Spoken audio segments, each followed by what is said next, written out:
ఈ బైక్ లోనైతే నేను ఒక సీక్రెట్ గా కీ దాచిపెట్టబోతున్నా. ఈ ఇద్దరిట్లో ఎవరైతే ఈ కీని కనుకుంటారో వారే 500 గెలుచుకుంటారు. కీ దాచిపెట్టే ముందు ఇద్దరినైతే దూరంగా పంపించేశాను. మనం కీ దాచిపెట్టే బైక్ అయితే ఇదే. ఇక లేట్ చేయకుండా వెంటనే కీ దాచిపెట్టడం అయితే స్టార్ట్ చేసా. అసలు ఎక్కడ దాచిపెట్టాలో కూడా అర్థం అవట్లేదు. ఇక్కడ దాచిపెట్టాలా లేక ఇక్కడ? ఇదేం కుదిరే పని లేక లేదే.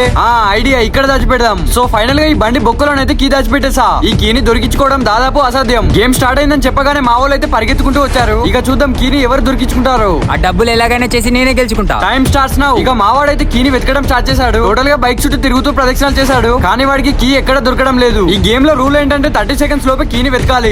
చూస్తూనే టైం అయితే అయిపోయింది. ఇక మావాడైతే 500 గెలుచుకోలేకపోయాడు. బట్ నెక్స్ట్ వీడి టర్మ్ అయితే వచ్చింది. చూద్దాం ఇప్పుడు వీడైనా వెతుకుతాడో లేదో. ఈ గేమ్ చూస్తూనే మరికొంత ఇంట్రెస్టింగ్ గా మారింది. దేవుడి దయ వల్ల ఒకవేళ కీని కనుక కనుక్కుంటే 500 నాకే బొక్క. ఇక ఫైనల్ గా మావాడైతే బండి బొక్కలోనైతే చూసాడు. వాడికి అక్కడ కీ కనిపించింది. సో ఫైనల్ గా మావాడైతే సక్సెస్ఫుల్ గా కీని బయటికి తీసాడు. సక్సెస్ఫుల్ గా మావాడైతే 500 గెలుచుకున్నాడు. సో మరిన్ని ఇలాంటి క్రేజీ ఛాలెంజెస్ కోసం మన అకౌంట్ వెంటనే సబ్స్క్రైబ్ చేయండి.